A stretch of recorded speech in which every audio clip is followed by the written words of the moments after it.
Hello everyone. ఈ రోజు నాతో పాటు ప్రముఖ కాస్మెటాలజిస్ట్ డాక్టర్ మాధురి గారు ఉన్నారు. హాయ్ మాధురి గారు. హాయ్. హెయిర్ ఫాల్ అనేది చాలా కామన్ ప్రాబ్లం అయిపోయింది. సో హెయిర్ ఫాల్ డాండ్రఫ్ వల్ల అవ్వచ్చు, లేకపోతే రకరకాల ప్రాబ్లమ్స్ వల్ల అవ్వచ్చు.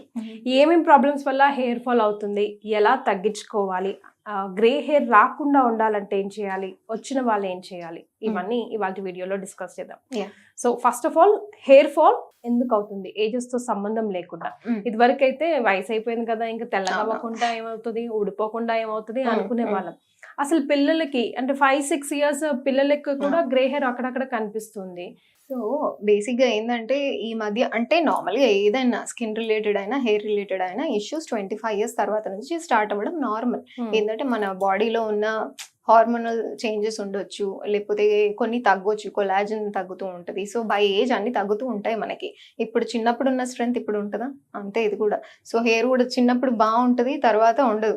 అండ్ ఈ మధ్య ఏంటంటే గ్రే హెయిర్ ఎక్కువైపోతుంది. మనం తినే ఫుడ్ లో సరిగ్గా ఏది ప్యూరిటీ ఉందండి? ఏది లేదు కదా. అంటే మొత్తం కెమికల్సే ఉన్నాయి. సో కెమికల్స్ వల్ల మనం కూడా అదే ఫుడ్ తింటున్నాం, పిల్లలకి అదే ఫుడ్ ఇస్తున్నాం. ఫ్రూట్స్ అయినా కెమికల్స్, చివరికి వైట్ రైస్ అయినా కూడా మొత్తం కెమికల్ పాలిష్డ్ అట్లా ఉంటాయి కదా.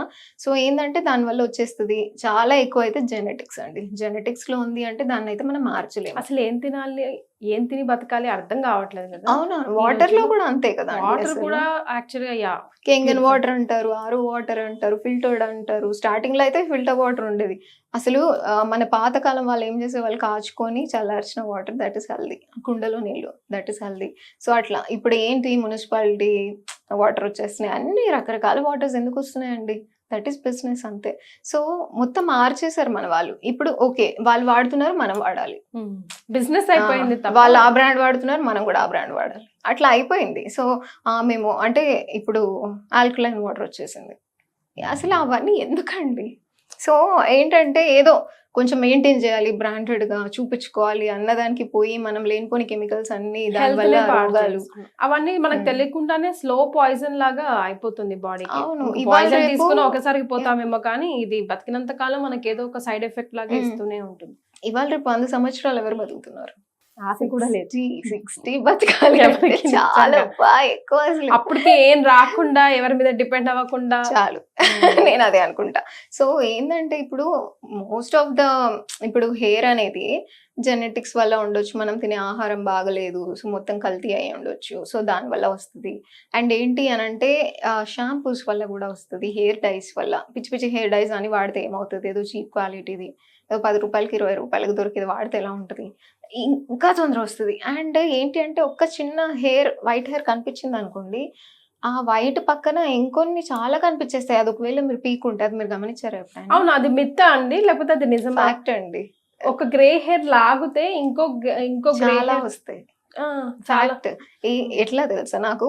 మా మమ్మీ నాకు నార్మల్గా ఒక గ్రే హెయిర్ వచ్చింది, అది తీసేసింది. దాని తర్వాత నెక్స్ట్ మంత్ ఎంత వచ్చేసింది తెలుసా? ఇంకా నేను అప్పుడు డిసైడ్ అయ్యాను, అమ్మో వద్దు అది ఇంకా. కానీ కొంతమంది కాస్మెటాలజిస్ట్, డర్మటాలజిస్ట్ ఈ మాటని సపోర్ట్ చేయరు. అది ఎలా జరుగుతుంది? అట్లా ఏం జరగదు, ఒకటి తీసేస్తే ఇంకొకటి కూడా గ్రేనే ఎందుకు వస్తుంది అని అంటారు. సో కెరటిన్ నార్మల్ గా ఇప్పుడు కెరటిన్ అనేది లాస్ అయినప్పుడు అది వస్తుంది. ఇట్ డిపెండ్స్, కొంతమందికి రావచ్చు. కాకపోతే నేను చూసిన దాంట్లో అయితే 100కి 100% అందరూ ఇదే కంప్లైంట్ చేశారు. ఒకటి ఉండే మేడం తీసేసుకున్నాను, ఇంకోటి వచ్చింది, ఆ సేమ్ ఎక్స్పీరియన్స్ నాది అని చెప్పారు. సో ఏంటంటే అది బెటర్. ఏంటంటే అది టచ్ చేయకుండా ఏదో కలర్ వేసేసుకుంటే బెటర్. మళ్ళీ ఇప్పుడు మీరు అన్నారు గ్రేని డార్క్ చేయొచ్చా ఎలా అనేసి. గ్రే ఒక్కసారి వచ్చిందంటే కెరటిన్ లాస్ అయిపోయినట్టే. సో అది అనేది మళ్ళీ రివర్స్ మనం చేయలేము. సో ఉన్నదానికే మనం మెయింటైన్ చేయాలి. అండ్ బై ఏజ్ వచ్చేది అది వెరీ నార్మల్. ఇప్పుడు 30 దాటింది అంటే గ్రే హెయిర్ కనిపిస్తుంది, కానీ సర్ప్రైజింగ్లీ టీనేజ్ లో కూడా గ్రే హెయిర్ కనిపించేస్తుంది. బికాస్ ఆఫ్ లైక్ ప్రెషర్స్ ఎక్కువ ఉంటుంది. స్కూల్లో ఏంటంటే మన స్కూల్కి పేరు రావాలి, చదవండి చదవండి, ఈ మెంటల్ ప్రెషర్ ఎక్కువ ఉంటుంది. సో ఎప్పుడైతే మీకు మొత్తం ప్రెషర్ పడుతుందో, ఇప్పుడు మీకు నిద్ర ఉండదు, హార్మోనల్ చేంజెస్, భయం, స్ట్రెస్, పేరెంట్స్ ఏమంటారు, స్కూల్లో వీళ్ళు ఏమంటారు, టీచర్స్ ఏమంటారు, ఇవన్నీ ఉంటాయి కదండి. సో దాన్ని బట్టి చాలా పాపం వాళ్ళు ఎంత ప్రెషర్కి గురైతే అంత డిప్రెషన్కి వెళ్ళిపోతున్నారు, అంత హెయిర్ లాస్ అయిపోతుంది, గ్రే హెయిర్ వచ్చేస్తుంది. సో అదంతా ఎక్కువ చదవాలి, ఎక్కువ ర్యాంకులు రావాలి, ఇలాగా ఉంటారు కొంతమంది పేరెంట్స్. సో ఆబ్వియస్గా వస్తుంది. సో మరి ఇప్పుడు డాండ్రఫ్ ని కంట్రోల్ చేయడం అంటే ఎలాగా? ఏమేం ట్రీట్మెంట్స్ మార్కెట్ లో అవైలబుల్ లో ఉన్నాయి? సో ఏంటంటే డాండ్రఫ్ షాంపూ ఉంటుందండి. ఇప్పుడు ఏదో బయట చూసే కమర్షియల్ షాంపూస్ గురించి నేను మాట్లాడట్లేదు. మెడికేటెడ్ షాంపూస్ ఉంటాయి. మెడికల్ స్టోర్‌లో మీకు అవైలబుల్ ఉంటది. అది తీసుకోవాలి. కొంతమంది నా క్లినిక్‌కి వస్తారు. ఏంటంటే ఏదో గుల్లలు గుల్లలుగా ఉంది. ఇట్లా తీస్తే ఇట్లా పస్ వస్తది. వామ్మో! అలాగా కూడా ఉంటది తెలుసా? ఇంకొకటి ఏంటంటే డాండ్రఫ్ ఎప్పుడైతే కొంచెం ఎక్కువ ఉంటదో అట్టులాగా వస్తది కొంతమందికి. మరీ టూ మచ్. తలస్నానం ఎప్పుడు చేశారు అండి అంటే జస్ట్ 10 డేస్ అయింది. అబ్బాయిలు జస్ట్ 1 వీక్ అయింది. జస్ట్ 10 డేస్ అయింది. Just 1 week 10 days. అమ్మాయిలకి ఇంత లాంగ్ హెయిర్ ఏసుకొని మనం ఎవ్రీ ఆల్టర్‌నేట్ డేస్ చేయడం మనకు అలవాటు. అలాంటిది అబ్బాయిలు డైలీ చేయాలి గదా! ఎందుకంటే మనకన్నా ఎక్కువ వాళ్ళు బయట తిరుగుతూ ఉంటారు. పొల్యూషన్ పొల్యూషన్ వస్తూ ఉంటది. అది మెయింటైన్ చేయకపోతే మీరు ఏంటంటే తిరగండి కాదనట్లేదు. కానీ హెయిర్ మీరు అంతా తిరిగి 10 రోజులకు ఒకసారి తలస్నానం చేస్తా, 7 రోజులకు ఒకసారి చేస్తా అంటే అసలు మంచిది కాదు అది అబ్బాయిలకి. బట్టతల కూడా చాలా కామన్ ఈజీగా వచ్చేస్తది అప్పుడు. ఇప్పుడు హెల్మెట్ వల్ల ఏమవుతుంది? స్వెట్ వస్తది. స్వెట్ వల్ల ఆయిల్ గ్లాండ్స్ వస్తాయి. ఆయిల్ గ్లాండ్స్ వల్ల డాండ్రఫ్ వస్తది. సో ఇప్పుడు అదే డాండ్రఫ్ వస్తే స్కిన్ కి కూడా ఎఫెక్ట్ అవుతది. అది ఫోర్ హెడ్ పైన పింపుల్స్ రావడం, ఫేస్ పైన అవన్నీ ఉంటది. సో అందుకే ఏంటంటే ప్రాపర్ కేర్ తీసుకోవాలి. లేదంటే షాంపూస్ అది కూడా మెడికల్ స్టోర్‌లో దొరికే షాంపూస్ అయితే మరీ మంచిది. ఏదో చాలా రేర్ కేసెస్‌లో మీరు వినుంటారు. నేను ఈ షాంపూ వాడాను నాకు పడింది, తగ్గింది అని. అలాగా ఏమి ఉండదండి. 99.9% అసలు ఆ షాంపూస్ వాడితే డాండ్రఫ్ అనేది ఏదో టెంపరరీ అప్పటి వరకే అయిపోతది గానీ పర్మనెంట్ సొల్యూషన్స్ అయితే కాదు.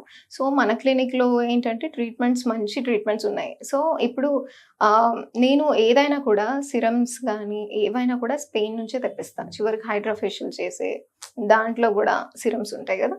అన్నీ from Spain, south Korea. So మన దగ్గర ఏంటంటే డిఫరెన్స్ ఉంటది. ఎందుకు అక్కడ నుంచి any specific reason? Yeah! So నేనిప్పుడు స్పెయిన్ నుంచి తెప్పించాను ఎందుకు అనంటే నేను కెమికల్స్ వాడను. నాకు నచ్చదు. సో నేను ఇప్పుడు అక్కడ నుంచి తెప్పిస్తున్న సిరమ్స్ ప్యూర్‌గా ప్లాంట్ బేస్డ్ సిరమ్స్ ఉంటాయి. సో దాంతో సైడ్ ఎఫెక్ట్స్ రావు. మీరు ఎన్ని సెషన్స్ అన్నా తీసుకోండి సైడ్ ఎఫెక్ట్స్ అనేది మీకు కనిపించదు. అండ్ హెయిర్ ఫాల్ చాలా కంట్రోల్ అయింది అంటారు ఫస్ట్ సెషన్ నుంచే. అండ్ మళ్ళీ ఏంటంటే ఒక 3 సెషన్స్ తర్వాత బేబీ హెయిర్ చూపిస్తాను నేనే. సో మనం ఏంటంటే మన హెచ్‌అప్ క్లినిక్‌లో లైక్ ఫస్ట్ స్కాల్ప్ టెస్ట్ చేస్తాం. సో మీకు ఎన్ని ఫాలికల్స్ ఉన్నాయి అంటే ఎంత ఒక రూట్లో ఎంత హెయిర్ ఉంది అనేది చూపిస్తాము. కొన్ని సెషన్స్ తర్వాత మీకు డిఫరెన్స్ ఇప్పుడు ఫస్ట్ సెషన్కి ఇలా ఉంది, మీకు సెకండ్ సెషన్కి ఇలా ఉంది, అట్లా నేను డిఫరెన్స్ చూపిస్తూ ఉంటారు. సో ఏంటంటే కంపేర్ చేసి వాళ్ళకి అర్థమవుతుంది ఓకే బేబీ హెయిర్ వచ్చింది. ఇప్పుడు మన ఫేస్ మనం చూసుకుంటూ ఉంటాం కాబట్టి మనకు కొంచెం డిఫరెన్స్ వచ్చినా మనకు అర్థం కాదు. బిఫోర్ అండ్ ఆఫ్టర్ కంపేర్ చేస్తే అప్పుడు జనాలకు అర్థమవుతుంది కదా. సో ఏంటంటే ఇప్పుడు మనం యూజ్ చేసేది చాలా అంటే the treatment is really very effective, చాలా సేఫ్ కూడా. సో ఇది మనం ఏంటంటే సిరమ్ ఒక లేయర్ వరకు ఇన్ఫ్యూజ్ చేస్తాం. చేసిన తర్వాత మీ స్కాల్ప్ లో మిస్ అయిన బయోటిన్, న్యూట్రియంట్స్, ప్రోటీన్, వైటమిన్స్ ఏవైతే ఉంటాయో అదంతా మళ్ళీ ఆ సిరమ్ అనేది ఇన్ఫ్యూజ్ చేస్తాం కాబట్టి మళ్ళీ హెయిర్ అనేది అక్కడ రీగ్రోత్ వచ్చేస్తుంది. బట్టగుండు వాళ్ళకి నేను ఏం చేయలేను అది కూడా చెప్తా. ఇంకా హెయిర్ ఫాల్ స్టార్ట్ అయింది కొంచెం బట్టగుండు లాగా కనిపిస్తుంది అన్న వాళ్ళు ఇమీడియట్గా వస్తేనే బెటర్. ఆ తర్వాత వెళ్దాంలే అంటే అక్కడ హెయిర్ ఉండదు, తర్వాత ఎవరేం ఏం చేయలేము. సో అలాంటి సిచ్యువేషన్ ఉంటుంది. సో ఇనిషియల్ స్టేజ్ లోనే ట్రీట్మెంట్స్ అది బెస్ట్. ఇప్పుడు షాంపూస్ తో టాబ్లెట్స్ తో అవ్వదా మేడం అని అంటే అవ్వదు.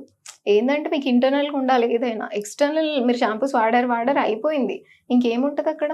మళ్ళీ వాటర్ కూడా తీసుకోవాలి. And chicken like non veg ఎక్కువ తినే వాళ్ళకి కూడా హెయిర్ ఫాల్ చాలా ఉంటుంది. బికాస్ వాళ్ళ బాడీలో చాలా హీట్ ఉంటుంది.